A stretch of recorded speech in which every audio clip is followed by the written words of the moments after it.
Now that we've learned a little bit about network analysis, concepts, and terminology, we're going to get our hands dirty with a piece of software that is designed for the visualization and analysis of network data. So the software is called Gephi, that's G-E-P-H-I, and the website is just gephi.org. Once we click over to there, we'll see the download button front and center. It should default to whatever is appropriate for your operating system, but whatever that is, go ahead and grab the download. It will take just a minute. Once we've got the download, we're going to go ahead and run it.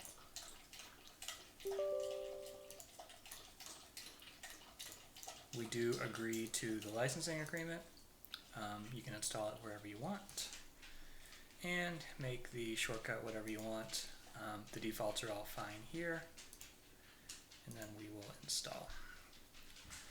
That will take just a second, but when it's done, we will immediately be able to run the software. Now, don't worry if you see this the first time that you try to run it. That is because Gephi hadn't been updated in a while, and operating systems have changed a little bit since then, and specifically, it doesn't know where to find the right version of Java, which is a piece of software that it needs to be able to work properly. So what we're going to do is we're going to tell it where to find Java.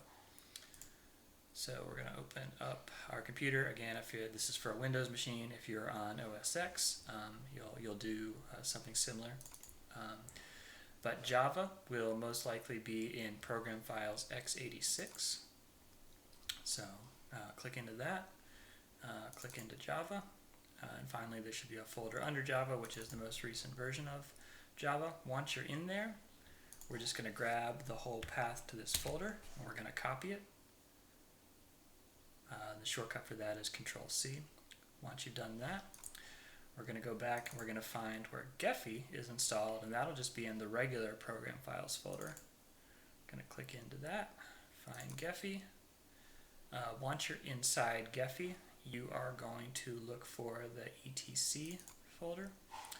Inside there, you'll see a file that's called gephi.conf. And we're going to open that up with a text editor. Notepad is fine if you're on a Windows machine. Once you've done that, you'll see something that looks like this. And the line we're concerned with is the one right here, which is the default location to Java. So what we're going to do is that path that we grabbed a second ago, we're going to paste here between the quotation marks. And then the last thing we're going to do is we're going to get rid of the pound sign at the start of this line. Once you've done that, we're going to save the file and close it. And I'm going to try to start Gephi again. Lo and behold, now that it knows where to find Java, it will work just fine. So it'll take a second the first time you run it to do various things. We're actually going to close this window here. I'm going to maximize Gephi, and then I'm going to go back to the website, because what we're going to do is we're going to work through a tutorial together. So when you're back on the Gephi website, click on Learn, and you'll see a Quick Start guide. Click on that. If you have a second monitor, I would recommend going ahead and downloading this tutorial as a PDF and then sticking it on your second monitor. That's what I'm going to do. However, if you don't have a second monitor, don't worry. You can just listen to me, because we're going to walk through it together. However, before we go back to Gephi, whether or not you've downloaded the PDF, you are going to want to go to the second slide and click this link to download lesmiserables.gexf file, and that's the data that we're actually going to work with. As you might have guessed, it is data from Les Miserables. It is specifically something that measures the number of appearances from the characters in the book. So once you've got Gephi and you've got the data set, we are all good here. And we can go back to Gephi, and we're going to open up that data set. So that'll have downloaded, to wherever your downloads download to by default. You sort it by date. You should be able to get the most recent download, which will be that file. And we're going to open it up. So like I said, I'm going to go ahead and put the PDF on the second screen, and we're just going to follow through that together. So one thing to note here before we actually import it, we do want it to be directed. This version of Gephi doesn't actually give us the directed option that you might see in the Quick Start. It gives us the mixed option.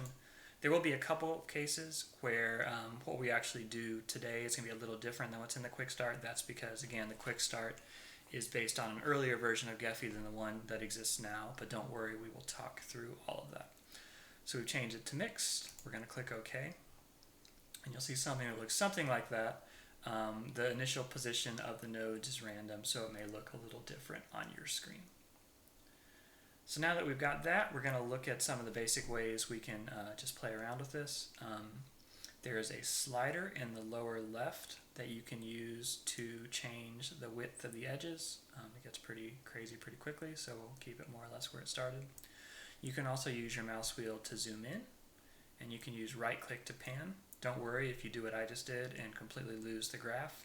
In the lower left of this graph pane, there's a little magnifying glass. If you click on that, it'll center you up again. The first thing that we're going to do, since this just kind of looks like a mess, is we're going to spread it out a little bit, or specifically we're going to rearrange the graph a little bit in such a way that it actually tells us something about the data. So in the lower left of the Gephi window, there is a layout pane. We're going to click on the Choose a Layout drop down in that pane, and we're going to select Force Atlas, and then we're going to click Run. You'll see that actually the first thing that it did was clump everything up together. So what's happening here is that the nodes are repelling each other. The problem is they're not repelling each other strongly enough. So in the Repulsion Strength field under Force Atlas, we're going to change it from the default, which is 200, to 10,000. So that's going to make the nodes repulse each other a lot stronger. And once we change that, as you'll see, everything spreads out, and we can actually see what's going on a little bit. So now we've done that, we're going to click Stop, so the nodes stop vibrating. And you'll see something that looks, again, something like this. The orientation may be a little different. Now that we've got that, we're going to add some color. So in the upper left of the Gephi window, there is an appearance pane. You can either change the appearance of nodes or edges. Throughout this tutorial, we're going to be changing the appearance of nodes. Under nodes, there's a few different options. We're going to start by clicking on the ranking option, and we're going to click on the Choose an Attribute drop down and select Degree, and that is just literally the number of edges connected to each node. You'll see when we click Apply, we get kind of the default color scheme here, where the darker green is the nodes of highest degree, and the lighter green, moving towards white, are the nodes of lowest degree. Note also you can change these colors. If you mouse over that color bar, you can double click on any of the arrows and select a different color. I'm going to change it from green to blue. So we've made the heaviest nodes dark blue. We'll make the medium nodes medium blue and keep the other white. Then we'll click Apply, and you see now instead of green, it's kind of bluish purple. And you can play around with that and make a graph that looks good to you. The next thing that we're going to do is actually take a look at the data that underlies this visualization. So in order to do that, we're going to do something that's slightly different from what's described in the Quick Start guide. On the right-hand side of the main Gephi window, there's a couple of different tabs. You start out on Filters. We're going to click over to Statistics, and then we're going to run. We're going to click the Run button next to Average Degree. When we do that, you'll see something pops up here that shows kind of some dot chart visualizations of degree, and again, that's just the number of edges connected to each node. In degree and out degree refer to directionality. I'm not actually sure exactly what the directionality indicates for this particular data set. It wasn't clear from the documentation. I suspect it might be who is speaking to who, but I'm not positive about that. So once we have run that report, we can close that window, go to the toolbar at the top, click on Window and Data Table, and now we see under Label, we see all of our nodes, and you can sort that alphabetically. But we also see the degrees that we just calculated, so you can sort that as well. It starts ascending, and then you switch it over to descending. When we do that, we see that Valjean has the highest degree, so that his node is the one with the most edges connected to it, and on down from there. So you'll notice, looking back over at this pane on the right, there's a bunch of different metrics that you can calculate. We are going to go ahead and calculate average path length, which computes the path length for all possible pairs of nodes and gives information about how close nodes are to each other. So when we run that, and again, you're going to want to keep that directed. When you run that, you're going to see, again, kind of some dot charts and a bunch of new metrics. The one that we are going to focus on is what's called Betweenness Centrality. And that you can basically imagine as, literally centrality, i.e. which nodes, which characters are most central in terms of the overall play. So now that we have this metric, we're going to look back over at this ranking tab, and we're going to change from degree to Betweenness Centrality. And when we apply that, you'll see not a whole lot changed. And again, that's because, as you might imagine, well, not a whole lot changed in terms of the appearance, but some things did change in terms of the shading, which indicates that some other nodes are getting privileged. But nothing changed a ton because, as you might imagine, the nodes with a lot of edges going to and from them are also fairly central, although that doesn't necessarily have to be the case. We could imagine a scenario, and we actually have one here, where we have a node that was kind of not of the highest degree, but one that is closely connected to a handful of nodes, and for that reason it's actually more central than Valjean, which is this point, this node right here. So now that we've done that, we are actually going to change the size of the nodes to give another visual indicator in addition to the coloring of their centrality. The way we'll do that is, again, in this appearance pane. You'll notice on the upper right of the appearance pane there are 4 different icons. We've been on the leftmost, which is color. We're going to click over to the second from the left, which is size. And then, again, staying under nodes, we're going to change from unique over to ranking. Choose an attribute. Again, we're working with Betweenness Centrality. And we're going to change the minimum size to 10 and the maximum size to 50. Those values are arbitrary. The relative size is, well, both the absolute and the relative size matters, but you can play with them accordingly. But on this screen, when we do 10 and 50 and apply it, this is what it looks like. So the most central nodes are the largest and also the darkest. Now that we have that, and actually on my screen, both the color and the size refer to centrality. We could actually adjust that back if you're looking at the Quick Start guide to make it look like the guide does. And the way we would do that is switch back over to color and change the ranking from Betweenness Centrality to degree and apply that. And so now we have something that looks exactly like what's in the guide, which is color based on degree and size of the node based on centrality. So now that we've done that, we're going to change one additional thing. Depending on the size of your monitor, some of these nodes may be right on top of each other. So we're going to fix that. In the lower left layout pane, we're going to click into the Adjust by Sizes checkbox and run that. You should see your graph spread out just a little bit. Looks a little cleaner, looks a little nicer now. So we're going to be happy with that. And we're going to stop again to stop the vibration. And the vibration is just that projection running continuously. So to this point, we've made this nice little visualization, but we can't tell who's who. And the way that we're going to do that is we're going to make the labels show up so it tells us which node is which.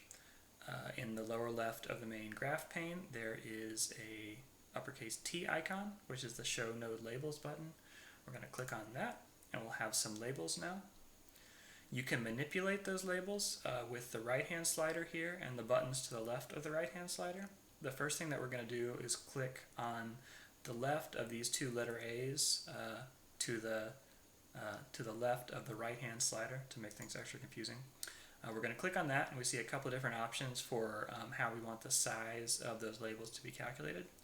We're going to change it to node size, so that will scale with the size of the nodes. And again, remember those nodes now are scaled according to centrality, so now we have the labels scaled according to centrality as well.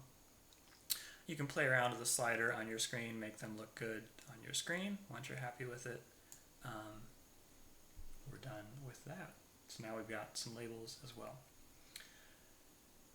There's another thing that we can do, one of many other things we can do with the software, which is give us a little bit of a sense of some smaller groupings that may exist within this larger data set. And those are called communities in this context. So we're going to go back over to this right-hand statistics pane, and we're going to click the Run button next to Modularity. Default settings are fine here. Do make sure that Randomize is checked. Again, we're going to get a little dot graph, but more importantly, we've now calculated some metrics. So we're going to go back over to the Appearance pane in the upper left now. Click on Partition, still under Nodes, and we're going to partition these nodes by Modularity class. You'll see we've got 6 classes here with a randomly assigned color. You can kind of imagine them as smaller neighborhoods in this larger data set if it was actually something that was physical. When we click the Apply here, you'll see those smaller neighborhoods visualized. And that is basically just smaller groupings of nodes that are tightly connected to each other. And specifically, as you can see a little bit here, smaller nodes that are kind of oriented around a larger one. Each of them has 1 or 2 larger nodes that are kind of the focal point for those respective communities. So now that we've got that, we've actually got something that looks pretty good. And if you zoomed in on it and examined it, we could actually maybe really learn some things about Les Miserables from it. But it also just kind of looks cool, right? It's a cool graphic that you could use to accompany a more detailed analysis of this data. So what we're going to do is save it, but before we're going to do that, we're actually going to do a little bit of filtering to get rid of some of the most peripheral nodes. So finally, back to this right-hand pane, click from Statistics over to Filters. The one we're going to use is under the Topology category, so you may need to expand that out. And it's degree range, and this is back to degree, as we talked about earlier, it's just the number of edges connected to each node. We're going to click and drag degree range down to the Queries pane immediately below. You can click the filter button, but it's not going to do anything right away because it includes a full range of values. What we're going to do is we're going to trim out the lowest value, that is the nodes that are only connected to one edge. And when we do that, actually I just got 2, it's not super granular, but now just 1, you'll notice from there to the full chart, the full graph, we've eliminated a handful of nodes on the periphery. And that again, in this case, is in the interest of a slightly cleaner visualization. You might want it for that reason. You might just, depending on what your data looks like exactly, there's various reasons why you might want to filter out certain nodes. So now that we've done that, we are going to go ahead and render this and export it, which is kind of the traditional final step in using this tool. And here we're kind of thinking about using this tool, using Gephi specifically to produce a cool visualization that you could use as part of a publication or a presentation or something of that nature. So first we can click on this preview button up here. You need to click the refresh, it doesn't load up automatically. And this is just kind of a prettified version of the graph that we were just working on. You'll notice that by default the labels are not shown. There is a checkbox to show those. Click refresh again. We've got our labels. We've also got them scaled as they were previously. I am going to click off the scaling so that we can actually make this look reasonable. Now it's too small, so I'm going to make the font a little bigger. Refresh it again. And it's not perfect, but it's fine. We'll leave it like that for the purpose of this exercise. You can play around if you really want to make something that looks super good. You can do that. And once you're ready, we're going to go down to the lower left hand here, click the export button. It'll save wherever you want to save it by default.